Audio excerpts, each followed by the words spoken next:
In the 4th week of the Petal Exchange, we have this special 5-star Covenant Hero Selector. It gives you your hero completely maxed out, level 60, 6-star Awaken, plus 15 skills. So let's talk about what to pick from this, because your priorities on this are going to be a little bit different than from a standard 5-star hero selector. That's because with the plus 15 skills, you have to look at, does this unit even need plus 15? You want to try and min-max your Molas a little bit. And we're going to be taking a look at everything pretty much. First things first, if you don't know what to put on your hero for Mola costs, you can check it out in the Hero Mola cost sheet, which I'll link again in the description. This just tells you how much like Molas each hero needs. There's some units here that I probably should be removing because they're not very relevant anymore, but it's fine. This is like pretty much all you're gonna need for hero Mola costs, so I'll link this later. Now, for the tier list, this is what we had last time. We're gonna add in some of the buffed units. Where did he go? Well, let's just type in Zahak. Big question mark. We don't know exactly how good he's going to be, so I'll just put him there for now. And then Ron, also question mark. These two got buffed. The big thing, well, first things first, the free units here and the not available ones, we're not going to be picking those. Also, one more not available unit, Saria. She goes here. So the big thing when you're looking at your hero selector is you want to think about how many Molas does this unit really need? Because some units are really, really cheap with their Molas, like Abigail, for example. Abigail costs no Molas in the way that you normally use her. You use her as an S2 bot, that's all she does. She doesn't do any damage, she doesn't cycle, nothing. She literally just S2, that's it. And her, like, cooldowns, or she doesn't have any sort of, like, effect chances or anything, so you can run her +0. So Abigail would be a horrible choice to put on a hero selector for the fully deck selector, because she just doesn't need, like, Molas at all. And then there's people like Fumir who are pretty cheap on Mola costs. She needs a little bit, but not a ton. We can refer to the sheet. Abigail, minimum +0. You only go damage Molas if you're going Bruiser. Fumir is somebody who is not that much. Like, you're really just maxing her S2 for the effect chances, only 11. In which case, you're essentially wasting 22 Molas in terms of, like, potential Molas gained. And units like, I'll just say, like, Celine, I guess, want +33, being DPS. And these two, if they're any good, would also want +33. One thing to consider is that just because a unit wants a bunch of Molas doesn't necessarily mean you want to take them. Because units like Arya are honestly not that good. And if your choice is between getting a Rowana or getting an Arya and you can only get one, you take the Rowana because Rowana is way more useful. Even if you're wasting Molas on the S1, her S1 Molas are kind of useless. I'd rather have a Rowana than an Arya or a Yoha or something like that. So that is definitely something to keep in mind. So this, in terms of how I would sort this, it's kind of annoying because you do have to factor in, like, how good or bad the unit is, but I'm going to ignore the fact that more is free. It would probably look roughly something like... So Charles and Erbelin, I think, are bad to take from the fully deck selector because you want to Grace of Growth them. Like, they're one-time use units, and we don't know what the next Constellation season even is going to look like. They might not get used. Cecilia is decently Mola expensive. I'll put her here. Vildred, usually you pick him up as a speed imprint.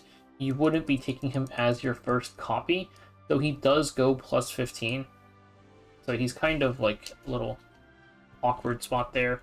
We'll say decently costly.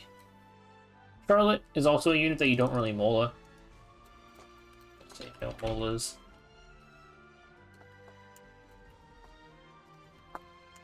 Or Grace Hero. Since these are Grace Heroes. Ball is also very, like, cheap. Low Molas or Grace Hero. Ball, you only +4 his S3. Celine, you pretty much max out.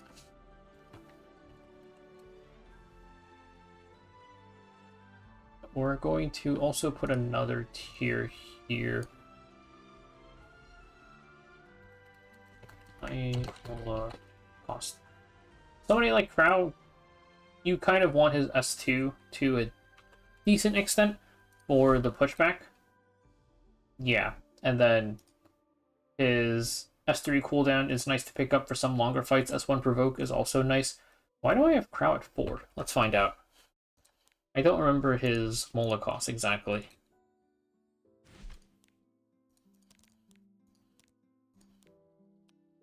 No, it's for the 1-turn cooldown, and then 5 is for the CR pushback.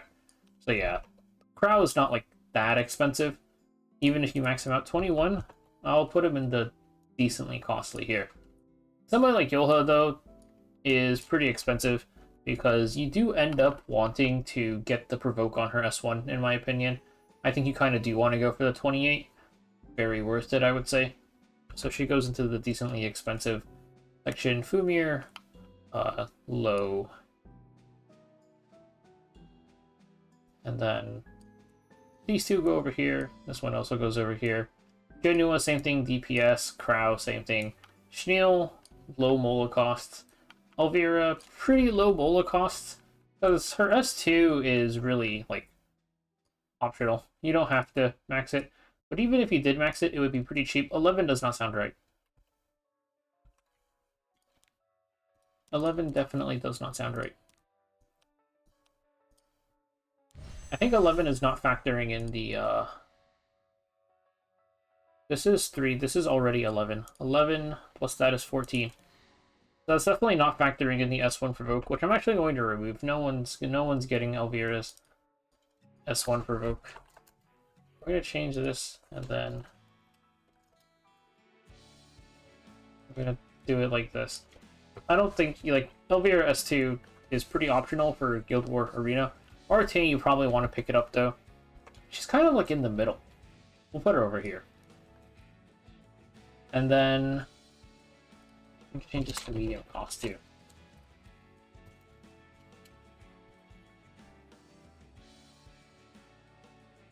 There's also Paulus. So Paulus, it varies. It depends on if you're doing her DPS build or her like bruiser build, which I feel like generally it's gonna be her tanky build, which isn't that costly. I'm just gonna I mean I can clone her. We'll do it like this. And then Ruana is also kind of in medium. I mentioned her S1 Molas are pretty useless. So she kind of ends up looking like this, just 071, which is only 18 Molas. So she's kind of in like the middle here, I would say. And then these two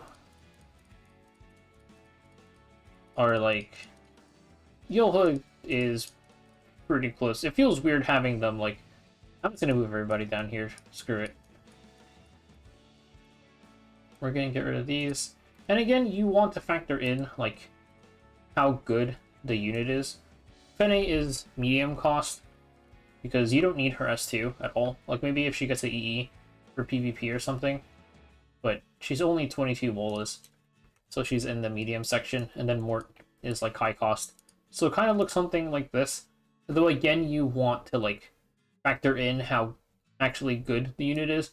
Someone like Fenris going plus 33 might be overkill if anything, because you don't really need it to like kill, but if you can get him maxed out for quote-unquote free, it's not that bad of a deal.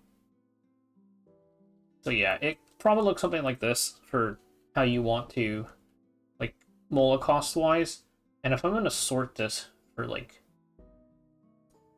That's kind of annoying, but... In terms of, like, how good the unit actually is... Whatever, I'm going to leave it. It's going to be something like this.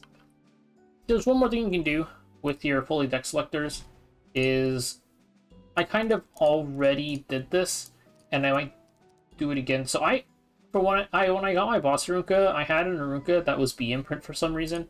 So I just kind of killed her off, but then I got another one. So you can toss your enhanced like units into like their ML forms or something in order to get more imprints if you need to. like, Apocalypse Ravi is getting buffed, and mine is SSS, but let's say yours is not SSS, like yours is like B Imprint or something, and you made the mistake of investing into Fire Ravi a while ago, and let's say your Fire Ravi is like a S Imprint, right? If you have an S Imprint Fire Ravi and a B Imprint Apocalypse Ravi, you toss this S Imprint Fire Ravi into Apocalypse Ravi, and that's an SSS Apocalypse Ravi. You might want to wait and see how good Apocalypse Ravi actually is, because we have 2 weeks left before you have to spend your points. And in the case that Apocalypse Ravi is really good, especially if she ends up getting the EE, then you could kill off your Ravi, and sure, you lose all your Molas, but take her back from the Holy Deck Selector, and she's back at plus 15, which isn't very useful because this unit is not very good, but just as an example, you could do this for like any ML unit. If you want to like kill off your Green Leica and you have a Green Leica built or something, even factoring in that like she doesn't really need that many Molas, like this is 3, this is only for effect chance really, and then this is a CR push at most. That's also an option.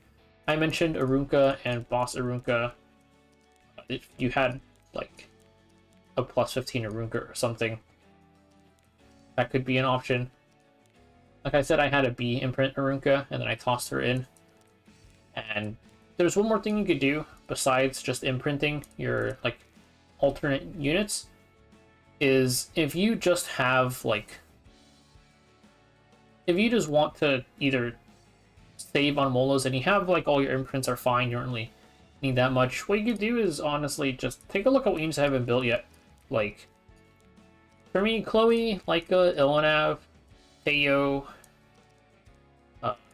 Ervelyn, Pavel, Ludwig.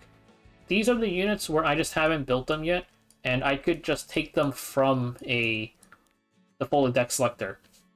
I take them from the Holy Deck Selector, and then in the case I ever want to use them in the future, I don't need to Mola them. Especially for units that are plus 33. Like, if you are a Theo believer, his, like, I don't know how many buffs he's gotten, but surely the next set of buffs makes him good. He's a DPS unit, he would be plus 33 if he got buffed. So I could take Theo from the Selector. I'm not too keen on that because I have, like, I don't think I have them in my inventory, but I have, like, 7 Theos. So I don't want to do that because I have too many Theos. Do keep in mind that, like, when you pick up a unit like this, because I already own Ervelyn, I'm essentially getting an Ervelyn imprint. So that's one thing to keep in mind too. For me, I have exactly 1 Arunka left, I think. I think I might fuse this Arunka into... Oh, Arunka also is a unit I haven't built yet. But this is my last copy of Arunka. I'm probably going to fuse this into my Boss Arunka. Boss Arunka hits SSS. And then now I'll have a plus 15 maxed out regular Arunka, who I guess I'll like gear for World Boss or something because she has the extra attack from her S2. But that is the guide for what you should be doing with your Holy Deck Selector.